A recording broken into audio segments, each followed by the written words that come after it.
الحمد لله الذي لم يتخذ صاحبة ولا ولدا ولم يكن له شريك في الملك ولم يكن له ولي من الذل فأكبره تكبيرا وأشهد أن لا إله إلا الله وحده لا شريك له وأشهد أن سيدنا ومولانا محمدا عبده ورسوله أرسله بالحق بشيرا ونذيرا وداعيا إلى الله بإذنه وسراجا منيرا صلى الله تعالى عليه وعلى آله وعلى أصحابه وبارك وسلم تسليما كثيرا كثيرا أما بعد فأعوذ بالله من الشيطان الرجيم بسم الله الرحمن الرحيم إن الذين كفروا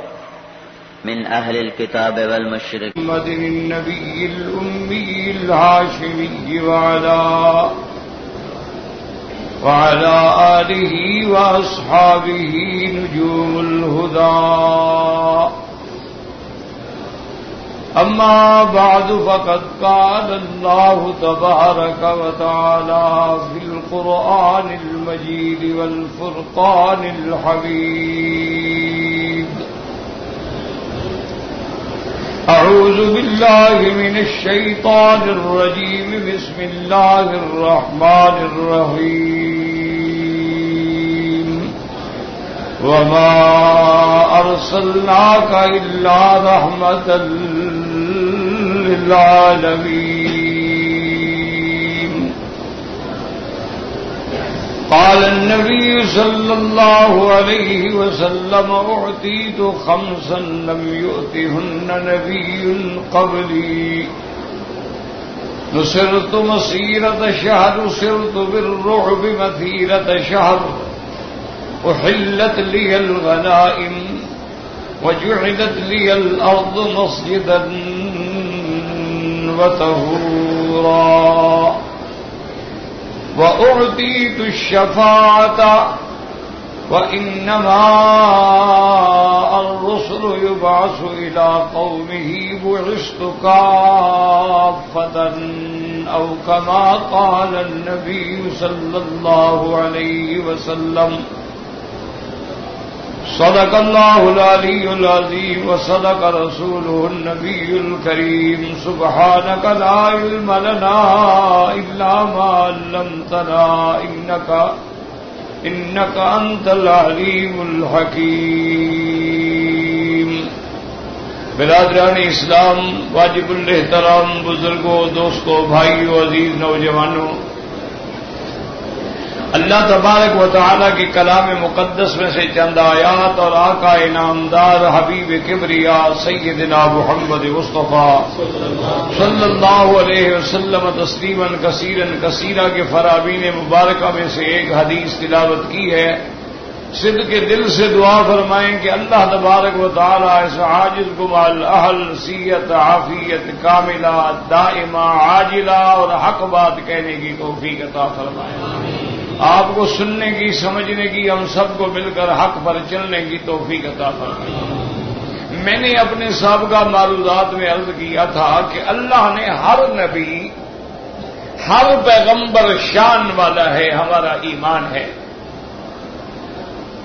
ہم یہودیوں کی طرح نہیں ہے کہ موسیٰ علیہ السلام پر ایمان لائیں اور عیسیٰ علیہ السلام کو پھانسی چڑھائیں.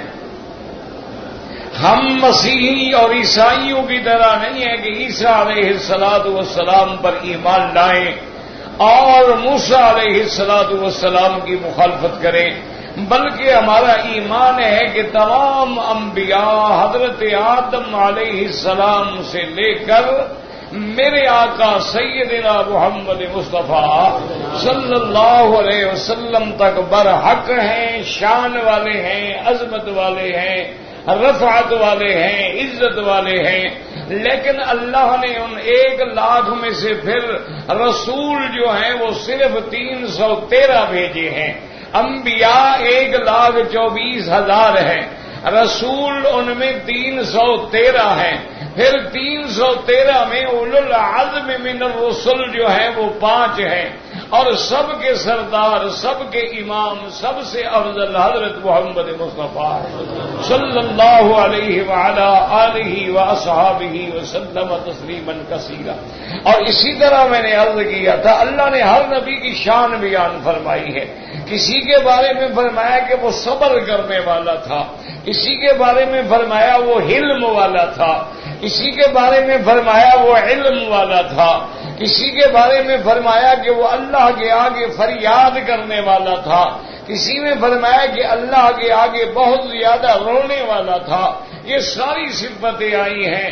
نوح نجی اللہ کہلائے، ابراہیم خلیل اللہ کہلائے، موسیٰ کلیم اللہ کہلائے، حضرت عیسیٰ کلمۃ اللہ اور روح اللہ کہلائے، لیکن رحمت للعالمین کی جو صفت ہے وہ صرف حضرت محمد مصطفیٰ کے لیے ہے صلی اللہ علیہ وعلی آلہ واصحابہ وسلم تسلیما کثیرا کثیرا۔ اس لیے فرمایا کہ میرا مدنی رحمت ہے، رحمت ہے دونوں کے لیے، دو جہاں کے لیے، تمام جہانوں کے لیے رحمت ہے، انسانوں کے لیے رحمت ہے، جنوں کے لیے رحمت ہے، اس عالم کے لیے رحمت ہے کہ اللہ تبارک و تعالی نے حضور کی رحمت سے، حضور کی بعثت کے بعد اس پوری امت سے اللہ نے عذاب جو ہیں جیسے پہلے قوموں پہ آئے، عذاب خصب آیا، عذاب مسخ آیا، اللہ تبارک و تعالی نے وہ سارے عذاب جو ہیں اٹھا لیے ہیں۔ اور اسی طرح یاد رکھیں کہ حضور کی رحمت کا فائدہ سب کو پہنچا ہے، چونکہ دنیا میں اب جو مخلوق ہے سب امت محمد مصطفیٰ ہے، لیکن فرق کیا ہے؟ ایک ماننے والے ہیں وہ امت اجابت ہے، ایک ماننے والے نہیں ہیں لیکن وہ بھی امت دعوت ہے، کیونکہ ان کے لیے بھی کوئی اور نبی نہیں آیا، ان کے لیے بھی کوئی اور پیغمبر نہیں آیا۔ اس لیے حضور نے فرمایا انا خاتم الانبیاء، میں سب سے آخری نبی ہوں، وانتم خاتم الامم، اور تم سب سے آخری امت ہو۔ یہ سارا شان جو ہمیں ملا ہے حضرت محمد مصطفیٰ صلی اللہ علیہ وسلم کی طرف سے ملا ہے۔ اور اسی طرح یاد رکھیں کہ اللہ نے قرآن پاک کے اندر میرے مدنی کے دونوں نام ذکر فرمائے ہیں، ایک نام میرے مدنی کا احمد ہے اور ایک نام میرے مدنی کا محمد ہے۔ سب کہہ دو صلی اللہ علیہ وسلم، جب بھی نام آئے تو صلی اللہ علیہ وسلم۔ اور یاد رکھو آسمانوں میں آپ کا نام احمد ہے اور زمین پہ آپ کا نام جب داد عبد المطلب نے رکھا تو نام محمد ہے۔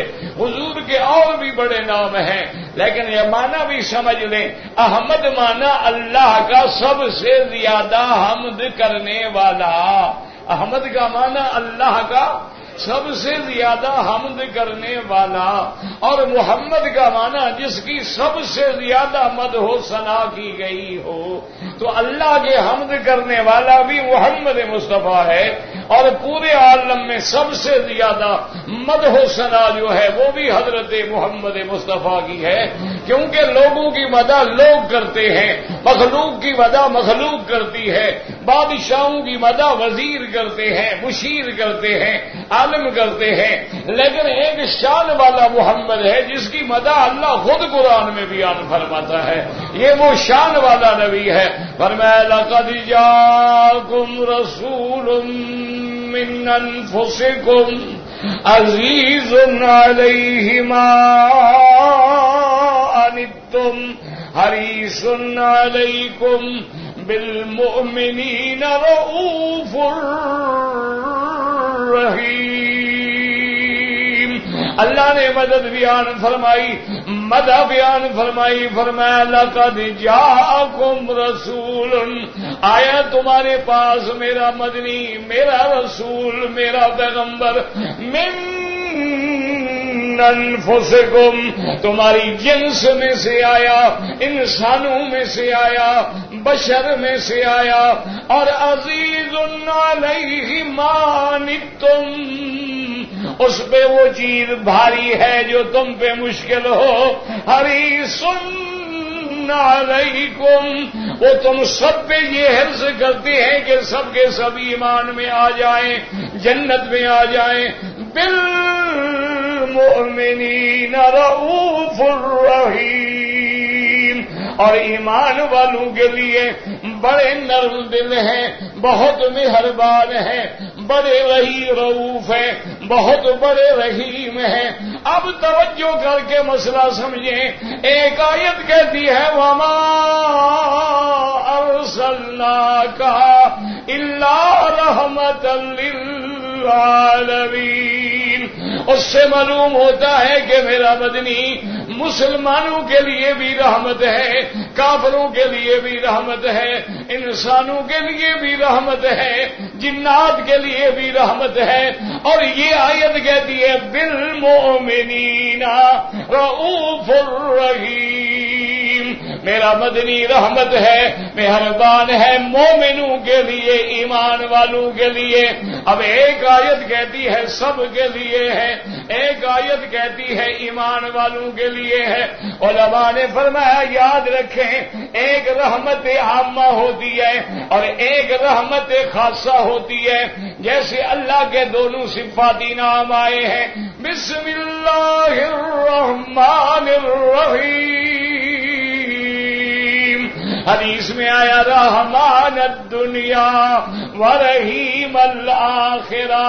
رحمان مانا بڑا مہربان، دنیا میں سب پہ مہربان، ہر مخلوق پہ مہربان، اپنے پرائے پہ مہربان، لیکن آخرت میں رحیم ہوں گے صرف مومنوں پر، ایمان والوں پر، وہاں کافروں کے لیے رحمت نہیں ہوگی۔ تو ایک رحمت عامہ ہے جو دنیا میں ہے، ایک رحمت خاصہ ہے جو آخرت میں ہے۔ اسی طرح میرے مدنی کی ایک رحمت عامہ ہے جو سب کو شامل ہے، اور ایک رحمت خاصہ ہے جو صرف ایمان والوں کے حصے میں آئی ہے، مومنوں کے حصے میں آئی ہے، ماننے والوں کے حصے میں آئی ہے۔ ورنہ آپ کی رحمت سے جیسے دنیا کے اندر لوگ سرفراز ہوں گے، اسی طرح آخرت میں بھی سارے سرفراز ہوں گے۔ میرے مدنی کی حدیث مبارک ہے، آپ درود شریف پڑھیں، میں عرض کروں پڑھے تو محبت سے پڑھے ورنہ نہ پڑھے۔ آدمی گناہگار ہوتا ہے نا، پڑھے تو پھر ذوق سے پڑھے، شوق سے پڑھے، توجہ سے پڑھے۔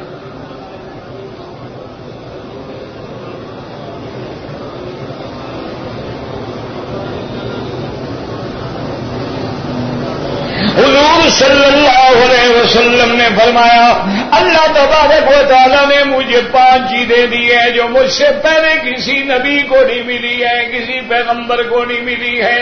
شان والے مدنی فرماتی ہیں کہ پہلی چیز جو مجھے ملی ہے، فرمایا کہ میرے لیے اللہ نے مال غنیمت کو حلال کر دیا ہے۔ پہلے کسی نبی کسی امت کے لیے مال غنیمت حلال نہیں ہوتا تھا، بلکہ خیرات کا مال اونچی جگہ پہ رکھ دیتے تھے، آگ آ کے جلا دیتی تھی، معلوم ہوتا تھا کہ خط کا خیرات قبول ہو گئی ہے، اور اگر آگ نہ جلائے سمجھا جاتا تھا کہ ہمارا صدقہ خیرات مردود ہو گیا ہے۔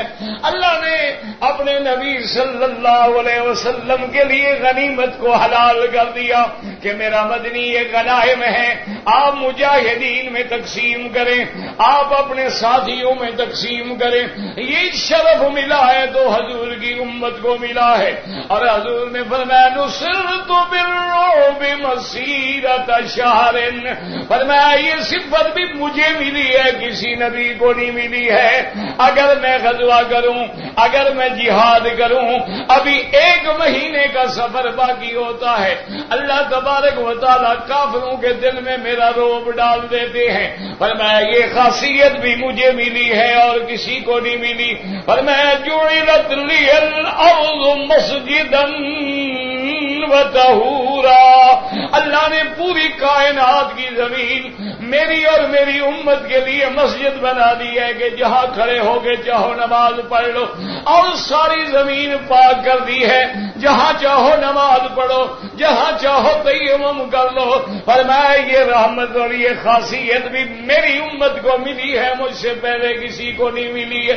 اور اس کے بعد فرمایا کہ اللہ تبارک و تعالی نے، اللہ پاک نے اعطیت الشفاعت، اور شفاعت والی نعمت اور رحمت جو ہے وہ بھی مجھے ملی ہے اور کسی کو نہیں ملی ہے۔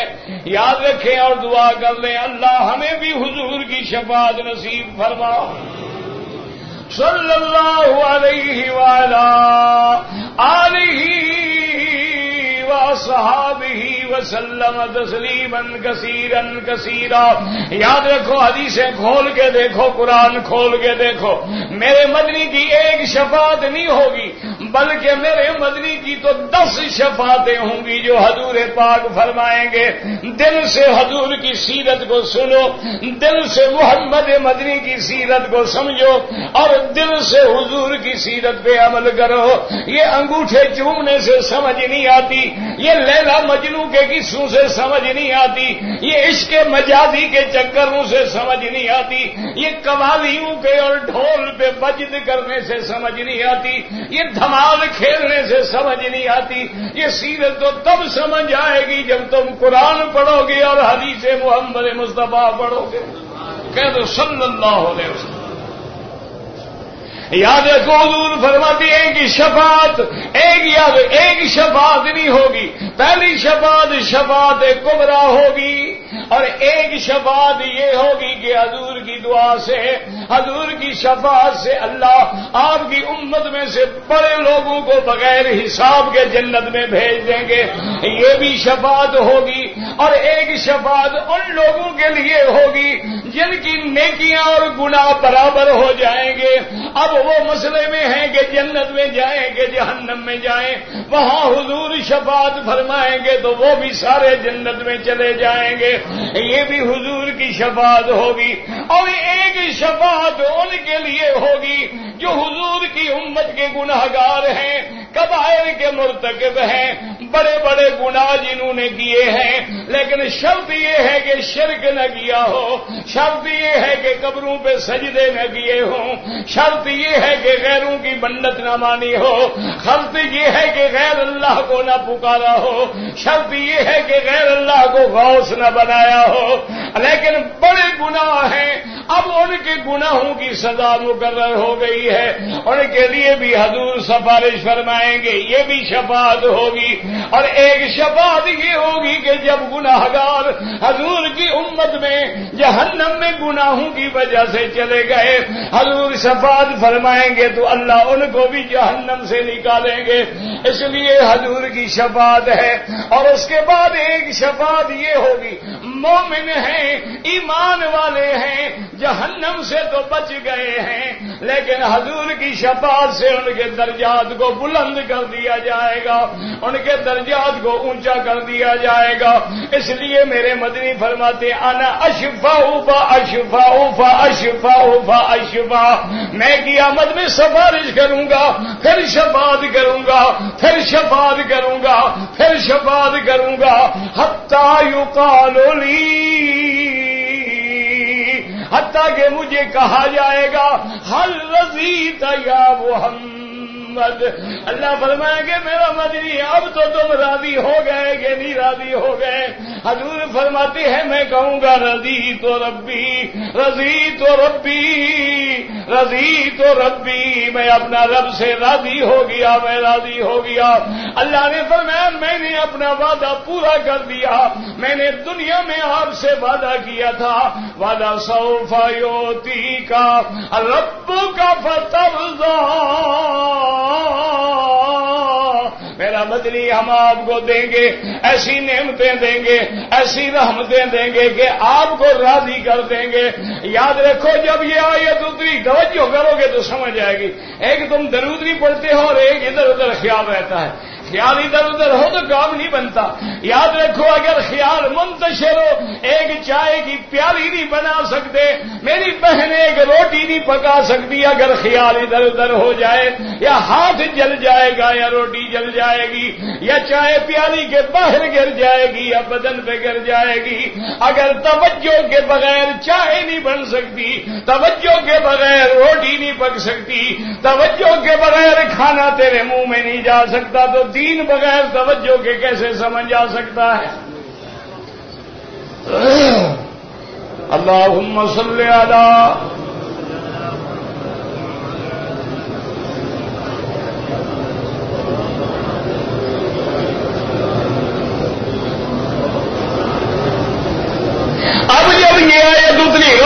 سنیں اللہ کے قرآن میں جب یہ آیت اتری والا سوف یؤتیک ربک فترضی، حضرت علی سب کے رضی اللہ عنہ، سیدنا علی رضی اللہ تعالی عنہ رابع الخلفاء ابن ام النبی المصطفى زوجة فاطمة الزہراء ابو الحسن والحسین و ام کلثوم رضوان اللہ علیہم اجمعین۔ حضرت علی نے جب یہ آیت سنی آپ نے صحابہ کو فرمایا، مدینے میں بھی فرمایا، کوفے میں بھی فرمایا، آپ نے فرمایا لوگ سمجھتے ہیں قرآن میں بڑی رحمت والی آیتیں ہیں، لیکن میرے علم کے مطابق سب سے بڑی رحمت والی، سب سے بڑی امید دلانے والی جو آیت ہے وہ یہی آیت ہے وَلَسَوْفَ يُؤْتِيكَ رَبُّكَ فترضى، فرمایا یہ آیت سب سے زیادہ امید دلانے والی آیت ہے۔ صحابہ نے پوچھا کیسے؟ آپ نے فرمایا اللہ نے وعدہ کیا میرے مدنی سے کہ مدنی آپ کو راضی، اللہ کا وعدہ ہے کہ نہیں آپ کو راضی؟ اللہ کا وعدہ ہے کہ محمد مصطفیٰ میں آپ کو قیامت میں راضی، صوفہ ہے نا استقبال کے لیے ہے، وعدہ صوفہ قیامت میں آپ کو راضی کر دوں گا۔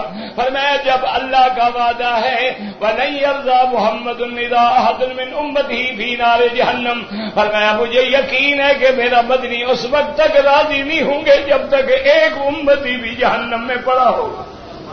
تو فرمایا سب سے زیادہ امید دلانے والی یہ آیت ہے کہ اللہ نے راضی کرنے کا وعدہ کر لیا ہے اور میرا مدنی غریبوں کو، مسکینوں کو، گناہگاروں کو چھوڑ کے جہنم میں کبھی راضی نہیں ہوں گے۔ اس لیے حضور فرماتے انا اشفع انا اشفع انا اشفع، اور اس کے بعد ایک حدیث میں آتا ہے میرا مدنی رحمت للعالمین عرض کریں گے کہ یا اللہ ابھی بھی جہنم میں وہ لوگ پڑے ہیں جن کے گناہ تو بڑے ہیں لیکن دل میں ذرے کے برابر ایمان ہے، توحید ہے، عقیدہ صحیح ہے، ان کے بارے میں بھی مجھے شفاعت کی اجازت دیں۔ اب اندازہ فرمائے، یاد رکھو مسلمانوں، اللہ تبارک و تعالیٰ کی شان دیکھے، اللہ فرمائیں گے میرا مدنی آپ کی ساری شفاعتیں میں نے قبول کر لی ہیں، ان کو رہنے دو، ان کو میں اپنی رحمت سے نکال دیتا ہوں صلی اللہ علیہ وسلم۔ یاد رکھو اللہ یہ نہیں فرماتے میرے پاس حاجی بن کے آؤ، یاد رکھو غازی بن کے آؤ، نیک یہ تو جی اللہ کو پسند ہے، لیکن وہ شان والا خدا ہے، کہتے ہیں یا عبادی الذین، حاجی اور غور کرو، کہتے ہیں ہم گناہگار ہیں، ہم بد کردار ہیں، ہم کیسے اللہ سے مانگیں، اس لیے ہم قبر والوں کو کہتے ہیں، قبر والے اللہ کو کہتے ہیں۔ اللہ فرماتے ہیں بندے میں نے کب کہا ہے کہ نیک ہو تو آؤ، پرہیزگار ہو تو آؤ، اخیار ہو تو آؤ، ابرار ہو تو آؤ؟ فرمایا نانا میں نے تو یہ کہا یا عبادی الذین اسرفوا علی انفسہم لا تقنطوا من رحمت اللہ ان اللہ یغفر الذنوب جميعا انہ هو الغفور الرحیم۔ اللہ نے فرمایا اپنی جانوں پہ ظلم کرنے والوں لاکھ گناہوں کی گٹھڑیاں لے کے آ جاؤ، ریت کے ذرے کے برابر تیرے گناہ ہے، آ جا میرے دروازے پہ گر جا، میں سارے گناہ معاف کرنے کے لیے تیار ہوں۔ اللہ ہمارے گناہ بھی معاف فرما دے، دل سے دعا کر لو یا اللہ ہمارے گناہ معاف فرما دے، یا اللہ ہم تیرے بندے ہیں، ہم تیرے عاجز ہیں، ہم تیرے بالکل ضعیف، حقیر، بد کردار، گناہگار بندے ہیں، تیرے دروازے پہ آئے ہیں، تیرا وعدہ ہے جو آ جائے میں بخش دیتا ہوں، اپنا وعدہ پورا فرما دے، سب کے گناہ بخش دے اور سب کی۔ دیکھو یہاں اللہ نے دو لفظ فرمائے ہیں، قرآن میں غور کیا کرو، وہ کون سے دو لفظ ہیں یاد رکھو، کیا فرمایا انہ هو غفور الرحیم، کتنی صفتیں ہیں؟ ایک کیا ہے؟ وہ بولا کرو کہ قبرستان میں نہیں ہے یار، حاجی ہو خیر میرے انشاءاللہ گھر پہنچ جاؤ گے، اللہ رحمت کرے گا۔ اپنے ملک میں ہوں تو کہتے اللہ مکہ مدینہ دکھلا دے، یہاں تو کہتے یار بچے بڑے اداس ہوں گے، پتہ نہیں کس تاریخ کو جانا ہے، کوئی سیٹ آگے نہیں ہو سکتی۔ ہماری قوم ہے نا جی ماشاءاللہ، یہ ہر حال میں راضی ہے، یہ ایسی قوم ہے ملتزم پہ کھڑا کر دو یا اللہ کی ٹکریں ماریں گے، اور عبد القادر جیلانی کے قبر پہ کھڑا کر دو یا غوث اعظم یا شیخ عبد القادر جیلانی شیئا للہ۔ یہ قوم ہے پتہ نہیں کو نرالی قوم۔ اور یاد رکھو مکے کے کافروں نے اسی لیے کلمہ نہیں پڑھا تھا، وہ کلمے کا معنی جانتے تھے کہ اگر پڑھ لیا تو سب کو چھوڑنا پڑے گا، پھر ایک کے دروازے پہ رہنا پڑے گا۔ تو ہم نے کلمہ تو پڑھ لیا ہے لیکن کلمے کے معنی کو نہیں جانا ہے، اسی لیے قرآن کہتا ہے نا کہ پڑھنا کافی نہیں، جاننا بھی کافی۔ فَاعْلَمْ أَنَّهُ لَا إِلَٰهَ إِلَّا اللَّهُ۔ آج اللہ کے کعبے میں بیٹھ کے دل سے ایک دفعہ کلمہ پڑھ لے، شاید یہی کلمہ قیامت میں ہمارے لیے یاد کرے، لا الہ، دل سے بالکل اس دل میں جو توحید کے بجائے شرک ہے، جو بت ہے، جو خناس ہے نا، اس پہ اللہ کے ضرب لگاؤ، تلوار چلاؤ اللہ کی، تاکہ کفر مٹ جائے، توحید داخل ہو جائے۔ لا الہ الا اللہ محمد رسول اللہ۔ اور دعا بھی کر لو کہ جب موت کی گھڑی آئے تو زبان پہ جاری ہو لا الہ الا اللہ محمد رسول اللہ۔ اس لیے اب دیکھیں یہاں کتنی صفتیں اللہ فرماتی انہ ھوال، اب یاد ہے نا، جاگ رہے ہو گے نہیں؟ انہ ھوال غفور، آگے کیا ہے؟ رحیم، میرا اللہ اگر آپ رحیم کہہ دیتے تب بھی کافی تھا، آپ غفور کہہ دیتے تب بھی کافی تھا، لیکن آپ نے دونوں صفتوں کو جمع فرما دیا ہے۔ اللہ فرماتے ہیں یاد رکھو، ایک ہے گناہوں کا بخش دینا، اس لیے فرمایا ان اللہ یغفر الذنوب جميعا۔ گناہ تو بخش دیے ہیں لیکن گناہ بخشنے کے بعد جنت نہ ملے، درجہ نہ ملے تو کیا بنے گا؟ فرمایا نانا میں بخشنے والا بھی ہوں، میں مہربانی کر کے تیرے درجات جنت میں بلند کرنے والا بھی ہوں۔ میری دونوں صفتیں ہیں، انہ ھوال غفور الرحیم۔ اب جناب سنیں، حضور نے فرمایا اوتیت الشفاعت، اللہ نے شفاعت مجھ کو دی ہے، کیا مانا؟ ورنہ ہمارا ایمان ہے تمام انبیاء شفاعت کریں گے، حافظ قرآن شفاعت کریں گے، علماء شفاعت کریں گے، اللہ کے اولیاء شفاعت کریں گے، عباد صالحین مقربین شفاعت کریں گے۔ پھر اس کا کیا مانا کہ اوتیت الشفاعت، مجھے اللہ نے شفاعت دی ہے جو مجھ سے پہلے کسی نبی کو۔ اس کا معنی سمجھیں کہ کیا مجھے کیسے دی ہے۔ اچھا، اس لیے ایک حدیث میں آتا ہے میرے آقا رحمت للعالمین، سب کہہ دو صلی اللہ علیہ وسلم، اللہ اکبر، یاد کر لو حضور صلی اللہ علیہ وسلم رحمت للعالمین بھی ہیں، خاتم النبیین بھی ہیں، خلق عظیم پہ بھی ہیں، رؤوف بھی ہیں، رحیم بھی ہیں، بشیر بھی ہیں، نذیر بھی ہیں، دائی بھی ہیں، سراج منیر بھی ہیں، اللہ کا پیغمبر ہے، رسول بھی ہے، نبی بھی ہے، اللہ تبارک و تعالی نے شان سے نوازا ہے۔ تو فرمایا اوتیت الشفاعت۔ اب دوسری حدیث سنیں، حضور نے فرمایا اللہ نے ہر پیغمبر کو 3 دعائیں دی ہیں، یاد رکھو کتنی دعائیں، یاد رکھو دل میں رکھتے جاؤ، کتنی دعائیں، لیکن یاد رکھو دعا تو ہر کسی کی سنتا ہے، لیکن یہ خاص دعائیں اللہ نے دی ہیں کہ جو مانگو گے ملے گا رد دعا۔ ایک تو ہے نا ہم نے دعا مانگی، اللہ کی مرضی، اللہ دے اللہ نہ دے۔ اچھا، ویسے دعا خالی نہیں جاتی، کبھی اللہ وہ دے دیتے ہیں جو مانگا ہے، کبھی اس کے بدلے اللہ مصیبت دفع کر دیتے ہیں اور کبھی اللہ اس کو ہمارے ذخیرے میں رکھ دیتے ہیں، اجر قیامت میں ملے گا۔ دعا خالی نہیں جاتی، دعا ہر حال میں ملتی ہے۔ 3 دعائیں ملی نبی انبیاء کو کہ ان 3 میں جو مانگو گے وہ ملے گا، رد نہیں ہوں گی۔ حضور نے فرمایا سب انبیاء نے وہ 3 دعائیں دنیا میں مانگ لی ہیں، 2 میں نے بھی مانگ لی ہیں، لیکن ایک دعا اللہ کے وعدے کے مطابق میں نے رکھی ہوئی ہے۔ صحابہ نے پوچھا یا رسول اللہ وہ کیوں رکھی ہے؟ فرمایا قیامت والے دن شفاعت کی دعا کروں گا۔ ہے رحمت کے نہیں؟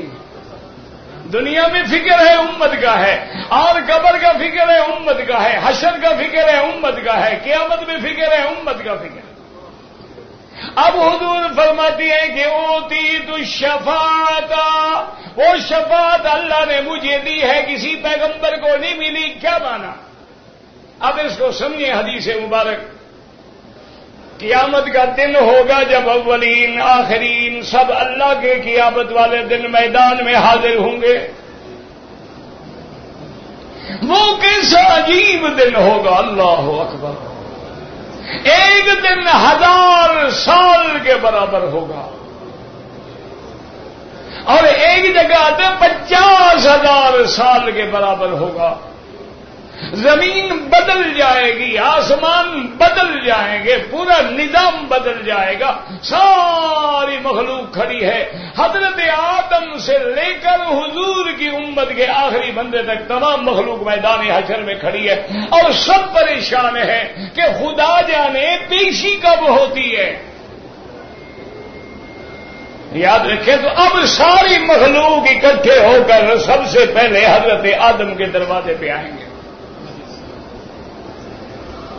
حضرت آدم علیہ السلام سے آگے کہیں گے کہ انت ابو البشر، آپ تمام انسانوں کے باپ ہیں، آپ اول خلیفۃ اللہ فی الارض ہیں، اور آپ مسجود الملائکہ ہیں، اور آپ سب سے پہلے جنت کے ساکن ہیں۔ مہربانی کر کے ہماری شفاعت کریں، اور یہ شفاعت اس لیے نہیں ہوگی کہ جنت مل جائے، شفاعت کریں کہ اللہ ہمارے مقدمات کی سماعت تو شروع فرمائیں، جو فیصلہ کریں گے ان کی مرضی ہے۔ اس کی مثال یوں سمجھ لو جیسے ہمارے یہاں ہوتا ہے نا، ملزم 20 سال کچی میں پڑے ہیں، پیشی نہیں لگتی، پیشی لگتی ہے سماعت نہیں ہوتی، کبھی وکیل غائب، کبھی گواہ غائب، کبھی تفتیشی غائب، کبھی فلاں غائب۔ اور آج کل تو یہ حال ہے کہ قاتل بھی وہی، منصف بھی وہی۔ تو اب جناب اس کے لیے حضرت آدم کیا جواب دیں گے؟ یاد رکھیں، پوری توجہ سے حدیث سنا کریں۔ حضرت آدم فرمائیں گے نفسی نفسی نفسی، خشیت علی نفسی، خشیت علی نفسی، خشیت علی نفسی۔ اور ایک حدیث میں آتا ہے غضب ربی الیوم غضب لم یغضب قبلہ ابدا ولا بعدہ ابدا، آج میرے اللہ کے جلال کا دن ہے، مجھے تو اپنا ڈر ہے کہ خدا نہ پوچھ لے کہ تم نے اس درخت سے کیوں چکھا تھا، میں سفارش نہیں کر سکتا۔ اے تو نوحن، حضرت نوح کے پاس جاؤ، سارے آئیں گے حضرت نوح علیہ السلام کے پاس کہ انت ابو النبی و ابو الرسول، آپ پہلے نبی ہیں، پہلے رسول ہیں، نوح نجی اللہ ہیں، آپ سفارش کریں۔ فرمائیں گے نفسی نفسی نفسی، مجھے اپنا ڈر ہے۔ اللہ نے فرمایا تم نے مجھ سے بیٹے کی بخشش کیوں مانگی تھی؟ تو میں کیا جواب دوں گا؟ میں سفارش نہیں کر سکتا۔ حضرت نوح علیہ السلام کے پاس آئیں گے، حضرت موسیٰ علیہ السلام کے پاس آئیں گے، ہر پیغمبر کے پاس، عیسیٰ علیہ السلام کے پاس، سارے پیغمبر جواب دے دیں گے۔ لیکن میرے بھائی حاجی صاحبان، حدیث کو اچھی طرح سمجھو، جب اللہ نے آدم کا نوح کی غلطی معاف کر دی، دنیا میں خبر بھی دے دی کہ ہم نے خطائیں معاف، اللہ نے آدم علیہ السلام کی غلطی معاف کر دی کہ نہیں کر دی؟ نوح علیہ السلام کی غلطی جو تھی بیٹے کی بخشش مانگنے والی، اللہ نے معاف کر دی کہ نہیں کر دی؟ تو جب اللہ نے معاف کر دی تھی، پھر ڈرنے کا کیا مانا؟ بات سمجھ آ رہی ہے؟ دماغ میں آ رہی ہے کہ نہیں آ رہی؟ آ رہی ہے؟ یہ 2-3 کو آئی ہے، سب کو آ رہی ہے؟ نہیں، اگر آپ کو یہ سمجھنا ہے تو آپ کو کوئی ڈھولے شولے سنائیں، کوئی گانے شانے سنائیں. ہاں، حدیث تو سمجھ مشکل آتی ہے نا. لوگ عادی ہو گئے ہیں نا، ماشاء اللہ. کیا کریں، وہ بھی غریب عادی ہے. بس کوئی صلاۃ و سلام بنا رہا ہے، کوئی حضرت علی کی مدح بنا رہا ہے. بذات تفرید کا قوم شکار ہو کے رہ گئی ہے. اللہ نے فرمایا شعر تو ایسی بری بلا ہے کہ میں نے اپنے کسی نبی کو شاعر بنایا ہی نہیں. ہاں، اچھا شعر اللہ کو بھی پسند ہے. اب غور کریں کہ جب اللہ نے معافی دے دی، نوح علیہ السلام نے معافی مانگی، اللہ نے فرمایا ہم نے معاف کر دیا. یا نوح اهبط سلام منا وبرکات علیک وعلی ممن معک. اللہ نے نوح حضرت آدم کی غلطی معاف کر دی، خود فرما دیا نسی آدم. آدم تو بھول گیا تھا، آمدن نہیں کیا، بھول کے کر بیٹھا، ہم نے معاف کر دی. جب اللہ نے معاف کر دیا پھر ڈرنے کا کیا مانا؟ تو بات سمجھو کہ جو شان والے ہوتے ہیں ان کا مقام بھی بڑا ہوتا ہے. قیامت والے دن ان کو عذاب کا ڈر نہیں ہوگا، پکڑ کا ڈر نہیں ہوگا، وہ تو نبی ہیں. لیکن یہ خوف جو ہے یہ اللہ کی عظمت و جلال کا خوف ہے کہ اللہ کی عظمت ہے. اللہ فعال لما یرید ہے، یفعل ما یشاء ہے. اگر پوچھ لے تو ہم کیا کر سکتے ہیں؟ ورنہ اللہ تو نہیں پوچھیں گے، اللہ نے تو معاف کر دیا. اس کی مثال سمجھیں، کسی اللہ والے کی تہجد کی نماز رہ جائے، سارا دن روتے ہوئے گزر جاتا ہے. وہ کہتے ہیں یار کوئی گناہ ہو گیا، غلطی ہو گئی، رات اٹھنا نصیب ہی نہیں ہوا، نماز ہی نصیب نہیں ہوئی، تہجد ہی نصیب نہیں ہوئی. اور ہمارے جیسے جو لوگ ہیں ان کی تو فرض نماز بھی نہ ہو تو کیا فرق پڑتا ہے؟ وہ تو حاجی ہے نا، حج پڑھنے آئے، نماز ہو نہ ہو. لیکن یاد رکھیں اگر تم نے حج کے سفر میں ایک نماز آمدن ضائع کر دی، حج پڑھنے کا کوئی فائدہ نہیں، بہتر ہے کہ گھر چلے جاؤ.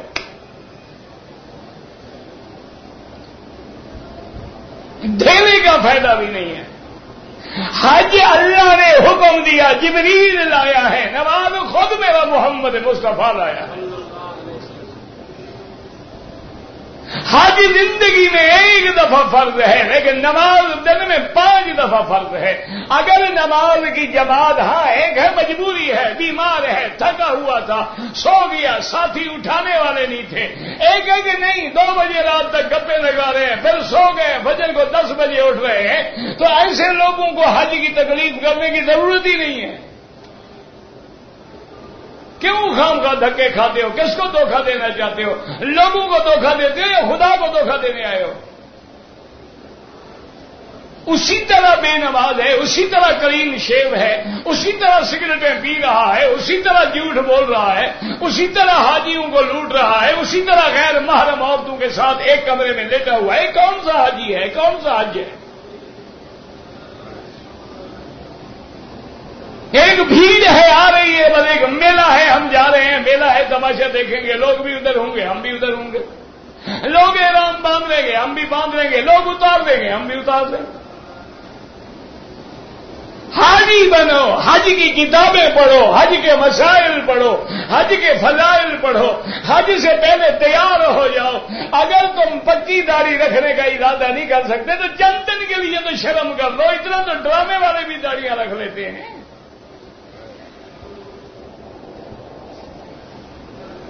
جتنے دن اللہ کے دربار میں ہو، محمد مدنی کے روضے پہ جانا ہے، اتنے دن تو شرم کر لو.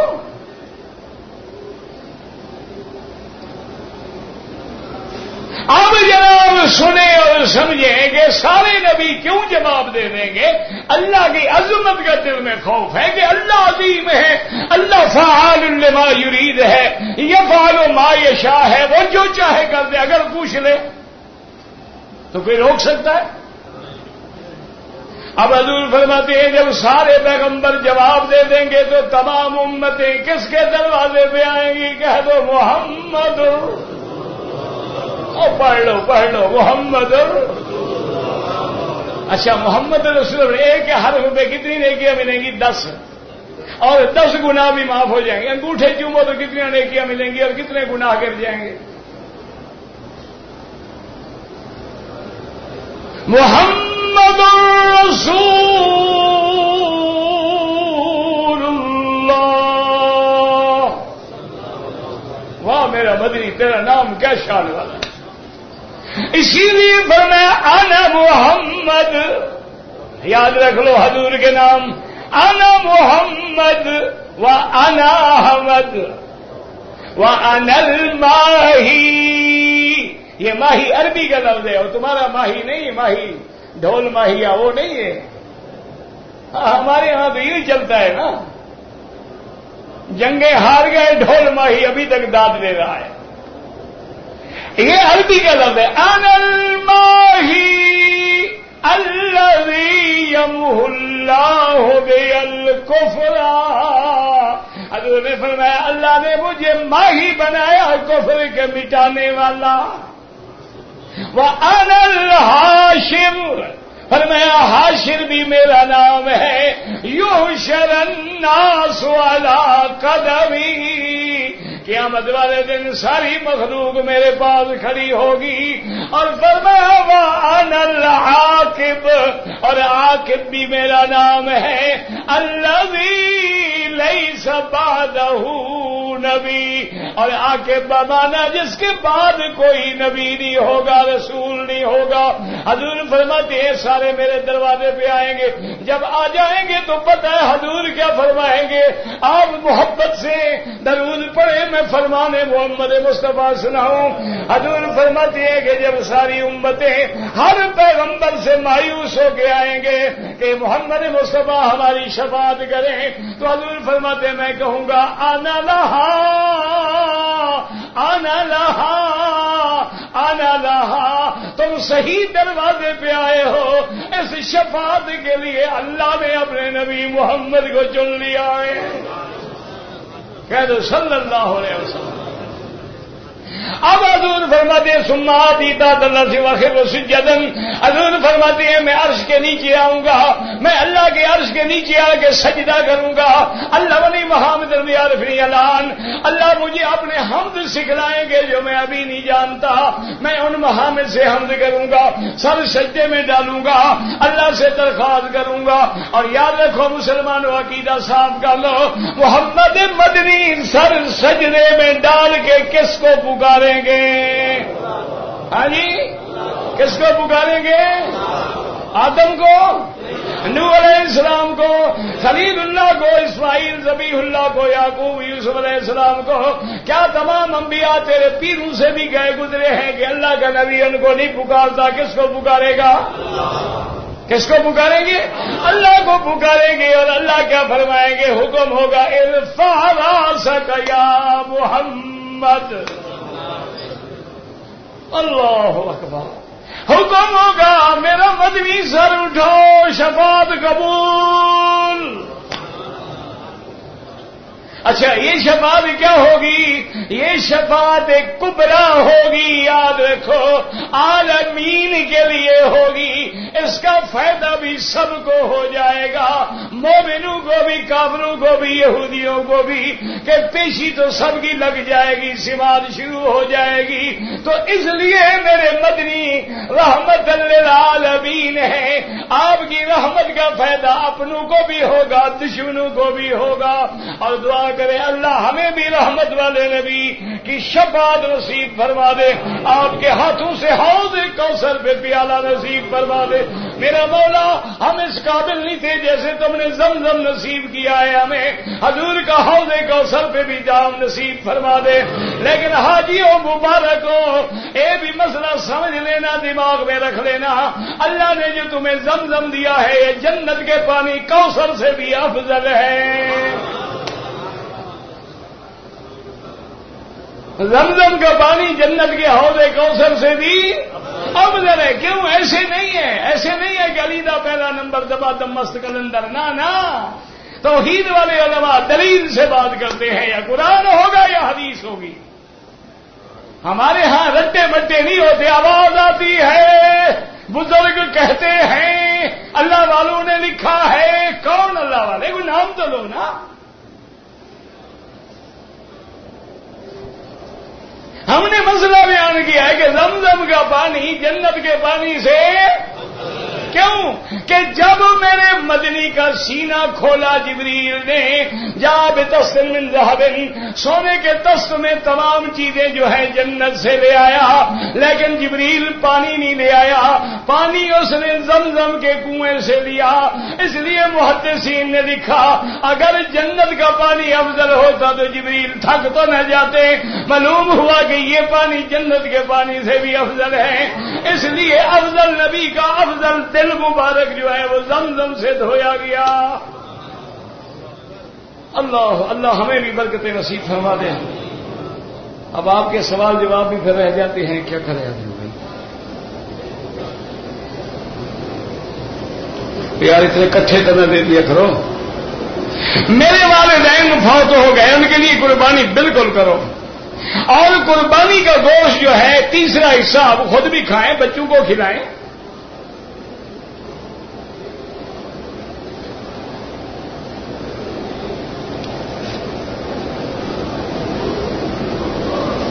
اگر آدمی گناہوں سے پاک ہو جاتا ہے حج کے بعد بالکل ہو جاتا ہے، لیکن حقوق العباد معاف نہیں ہوتے تو پھر سارے گناہ تو نہ ہوئے نا. اور نماز معاف تب ہوگی قضا کرو. حضور کی نمازیں رہ گئی، حضور نے قضا پڑھی ہے یا نہیں پڑھی؟ موٹی بات ہے.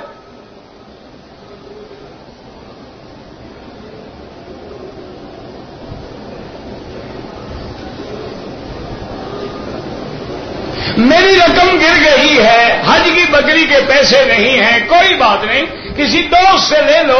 اگر نمی میں 3 روزے رکھ لو. اب یکم ذی الحج کے بعد 2 3 4 3 روزے رکھ لو، 7 روزے حج کے بعد رکھ لینا. مشرکین مکہ جو ہیں اور کفار بعض ہوتے ہیں کافر، منکر ہیں، خدا کو مانتے نہیں. یاد رکھو کافر کفر مانا انکار. کان شیطان لربہ کفورا. کفر مانا جہود، کفر مانا چھپانا. مشرک مانا خدا کو تو مانتا ہے لیکن ساتھ جوڑ بھی لگاتا ہے. مشرک کا مانا شریک کرنے والا. شریک تو تب کرو گے، مانو گے تو شریک کرے گا نا. تمہاری دکان ہوگی تو کسی کو شریک کرو گے نا، دکان ہی نہ ہو. وہ مشرک کا مانا یہی ہوتا ہے، اللہ کو بھی مانتا ہے اور کبھی کبھی پیروں کا رگڑا بھی لگا لیتا ہے. مانا یہی اللہ کے گھر کا طواف بھی کرتا ہے، کبھی کبھی قبر شریف کا بھی کر لیتا ہے. اللہ سے بھی دعا مانگتا ہے، کبھی غوث اعظم کو اور معین الدین اجمیری کو بھی پکار لیتا ہے. یہی شرک ہے.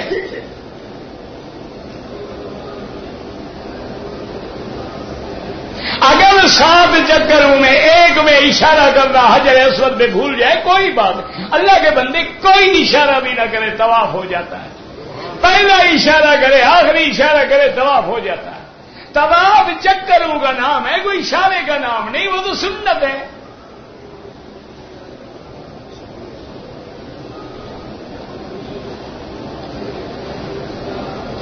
اگر کسی کے لیے نفلی طواف اپنے لیے کرو، دوسرے کے لیے دعا کرو. ماہواری کے دنوں میں عورت نماز بھی نہیں پڑھ سکتی اور مسجد الحرام میں بھی داخل نہیں ہو سکتی.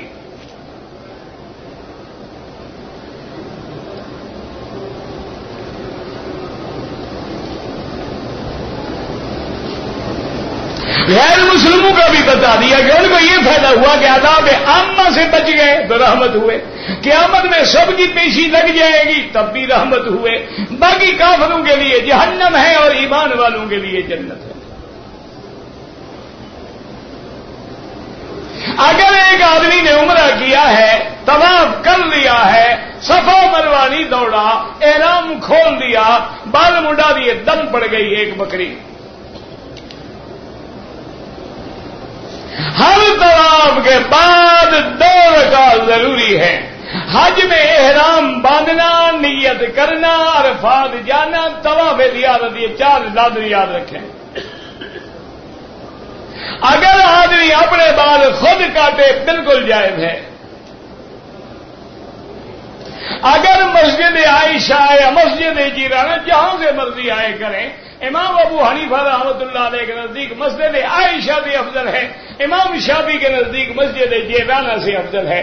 وہ کہتے ہیں یہ قول رسول اللہ ہے, وہ کہتے ہیں جیرانہ سے خود حضور نے عمرہ باندھا ہے تو فعل رسول اللہ ہے.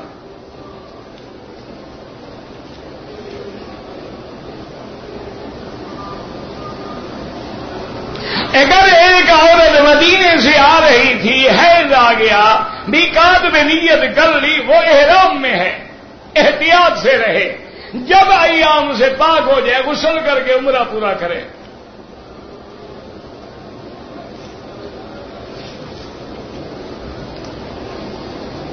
امام شافعی کے نزدیک بھی عمرہ حج طواف سب کے لیے ہو سکتا ہے.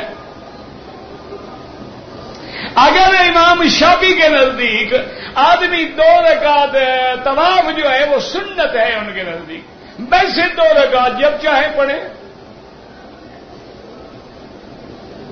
اگر کسی نے جادو کر دیا ہے, اس کا توڑ جو ہے یا جن ہے سورت البقرہ ہے, سورت البقرہ پڑھو, دم کرو سورت البقرہ, وہ خود پڑھے, کیسٹ میں لگا کے ہیڈ فون لگا کے سنیں, انشاءاللہ 1 ہفتے میں سب جادو شادو جن سے اڑ جائیں گے. اگر کوئی عورت اپنے خامد کا عمرہ کرے کر سکتی ہے, خامد بھی بیوی کے لیے کرے کر سکتا ہے, بیٹی باپ کے لیے حج کرے کر سکتی ہے, عمرہ کرے کر سکتی ہے.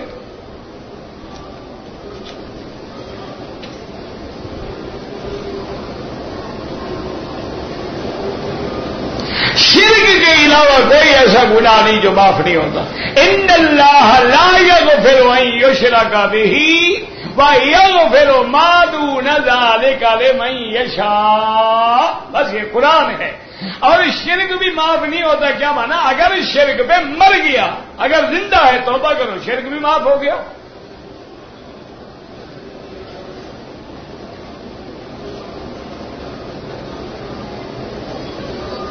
اگر ایک آدمی نے مکے میں 1 مہینہ رہنا ہے, مقیم ہے, نماز پوری پڑھے, ہر چکر پہ استلام کرے. اگر کسی نے انجانے میں کعبۃ اللہ کے خلاف کو چھو لیا, کچھ نہیں ہوتا.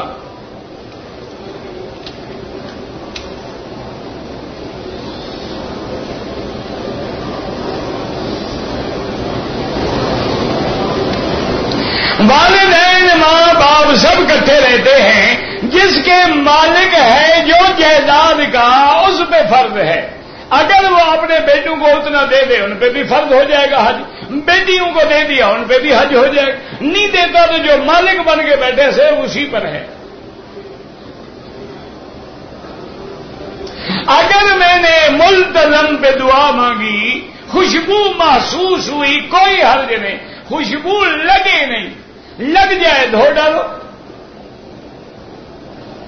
بیٹے نے خود حج نہیں کیا, پہلے اپنا حج کرے پھر باپ کا حج کرے. جو قضا نماز پڑھیں گے ان کا بھی 1 لاکھ ملے گا. حرم کے ہوٹلوں میں نماز نہیں ہوتی آواز پر جب تک صفے نظر نہ آئے. ایسے آواز میں نماز پڑھنی ہو تو ٹی وی پر تو آواز تیرے ملک میں بھی چلی جاتی ہے, وہیں پڑھ لو کھڑے کھڑے. آنے کی کیا ضرورت ہے؟ سنت پڑھو, نفل پڑھو, ہر نیکی کا 1 لاکھ ملے گا. اگر رقم نہیں ہے, قربانی کی روزے رکھ لیں 3 ابھی 7 حج کے بعد. اگر مناسک حج کی کتاب ہے, اس میں قرآن و حدیث لکھا ہے, لیٹرین میں نہ لے جائیں ساتھ.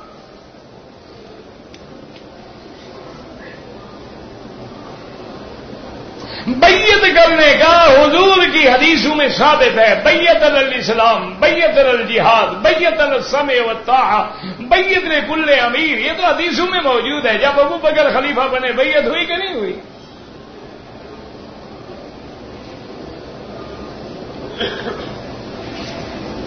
اگر روضہ رسول پہ سامنے کھڑے ہو کے الصلاۃ والسلام علیک یا رسول اللہ, غائبانہ حرف ندا نہیں استعمال کر سکتے.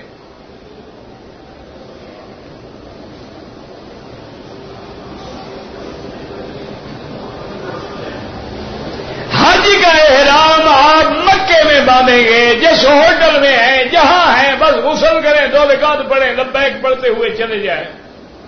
حضور کی زیارت کی تمنا ہے اتباع سنت کریں اور زیادہ سے زیادہ درود شریف پڑھیں.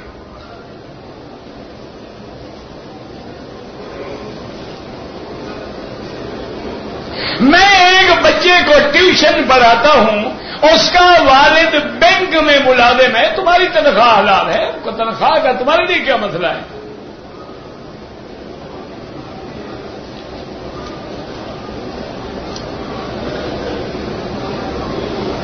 حضرت عمر کہتے ہیں کھڑے ہو کے نہانے سے رزق تنگ ہوتا ہے. یہ بالکل جھوٹ ہے تم نے گھڑا ہے حضرت عمر نے نہیں فرمایا.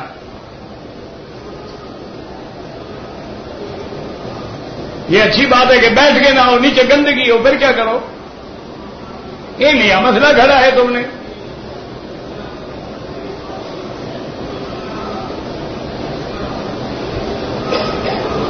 اگر گندہ لے کے آئے ہیں روزے رکھ لو قربانی کے کوئی بات نہیں. احتیاطاً دم نہیں ہوتا دم تب ہوتا ہے جب غلطی ہو. ویسے خیرات کر دو باقی کوئی غلطی ہو تو اللہ معاف کر دے. کچھ لوگ لیٹرین میں پاؤں ننگے جاتے ہیں پھر دھوتے ہیں کہ نہیں دھوتے؟ جب دھو لیتے ہیں صاف ہو گئے.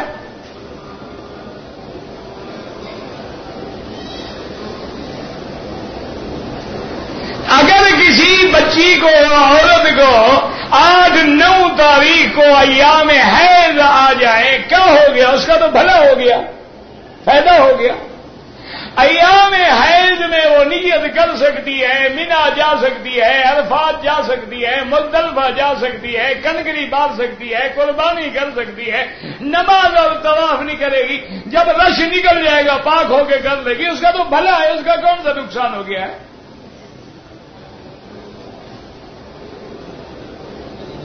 یہ تو جاہلوں کا خیال ہے حیض آ گیا تو کیا ہو گیا؟ نبی کی بیوی کو حیض آ گیا.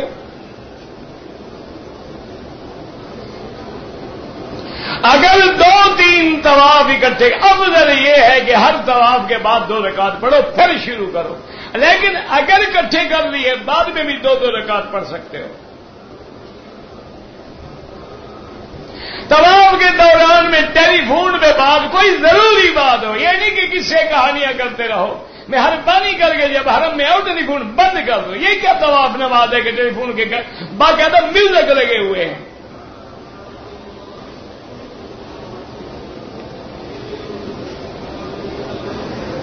سنت لباس حضور نے چادر مبارک پہنی ہے اور موٹی پنڈلیوں تک کرتا پہنا ہے اور سر پہ پگڑی پہ مبارک پہنی ہے. اگر سونے کی لین دین ہے سونا دیں اور سونا لیں پھر جائز ہے. کبھی 10 تولے لے جاؤ ادھار پھر مجھے 10 تولے ہی دینا. اجتباع جو ہے کندھا نکالنا پہلے 3 چکروں میں ہے. اگر آدمی کو رونا نہ آئے حضور نے فرمایا انم تبکو فتباکو. اگر رونا نہ آئے رونے والی شکل تو بناؤ مانگنا تو سیکھو. اگر آدمی گائے بھینس اونٹ تو ایک میں 7 آدمی شریک ہوں گے. اگر نماز جنازہ میں 2 تکبیریں گزر گئی ہم بعد میں شامل ہوئے. جب امام سلام پھیر لے جتنی تکبیریں رہ گئی ہیں جلدی جلدی اللہ اکبر اللہ اکبر اللہ السلام علیکم. بس بینکوں نے جو وقت دیا ہے تم جانے بینک جانے. قربانی وہ ضروری کرتے ہیں اس میں کوئی شک نہیں.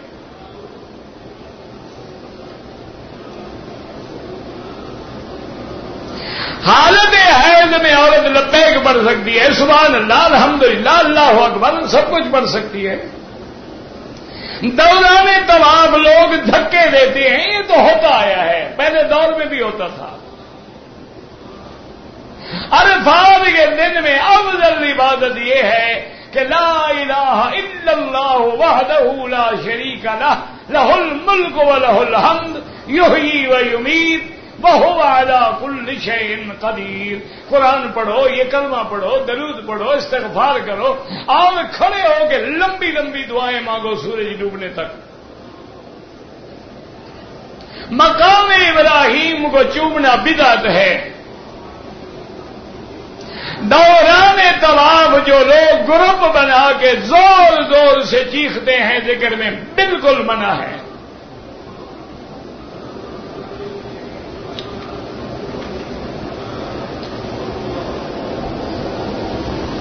اگر بیٹی نے والد کی جائیداد سے حصہ لیا ہے بھائیوں سے، ماں ناراض ہے تو ماں جاہل ہے، وہ بلا وجہ ناراض ہے. بیٹی نے اپنا حق لیا ہے، ناراض ہے، قیامت میں خود ماں پکڑی جائے گی.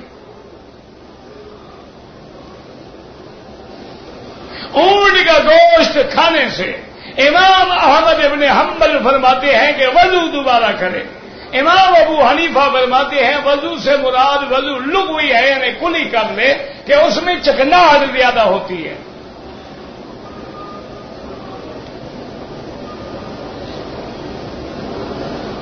انشاءاللہ قریشی صاحب زندگی اگر کراچی آئے تو پھر ملیں گے، اللہ کو جب منظور ہے.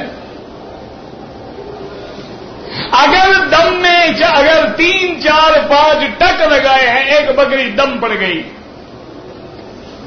اگر بغیر احرام کے میقات سے گزر آئے فوراً میقات پہ لوٹ کے عمرہ کرے، ورنہ دم دینی پڑے گی.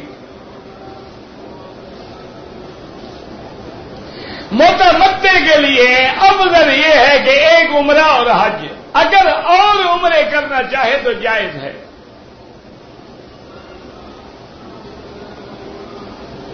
سود والے بینک جو حاجیوں کی خدمت کرتے ہیں، وہ خدمت تھوڑی کرتے ہیں، ادھر لوٹتے ہیں، حاجیوں کا پیسہ اپنے پاس رکھتے ہیں.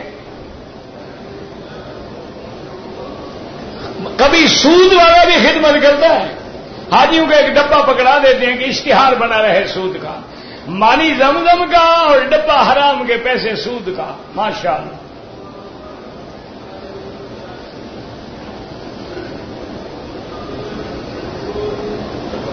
ان شرح کوئی نام نہیں ہے.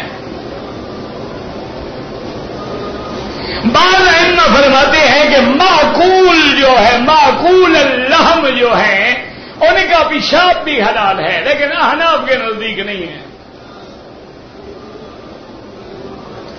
جو لوگ اپنی بیٹیوں کو حصہ نہیں دیتے قیامت والے دن دیں گے، فکر نہ کرو. باقی ان کے گھر میں روٹی کھانا، روٹی تو کافر کے گھر میں بھی کھانا جائز ہے، روٹی کیوں نہ کھاؤ.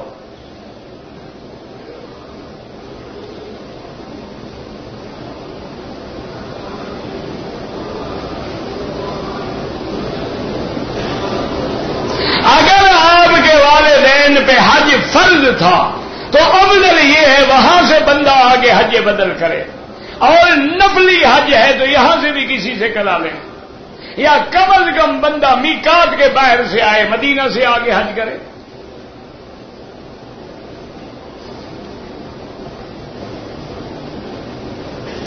اگر ایک آدمی نے صفا مروا کے 7 کے بجائے 6 چکر کیے ہیں، کوئی دم نہیں، لیکن ایک چکر جا کے پورا کر لے. یسرا پتہ نہیں بابا، مجھے ناموں کا کوئی پتہ نہیں لگتا، آج کل نئے نئے نام ہیں. ویسے جائز ہے، یسرا بھی، بشرا بھی، صغرا بھی، یہ سب جائز ہے. حج نفلی آپ جس کے لیے چاہیں کریں، حج نفلی آپ جس کے لیے چاہیں کریں، حج نفلی آپ جس کے لیے چاہیں کریں، حج نفلی آپ جس کے لیے چاہیں کریں، حج نفلی آپ جس کے لیے چاہیں کریں، حج نفلی آپ جس کے لیے چاہیں کریں، حج نفلی آپ جس کے لیے چاہیں کریں.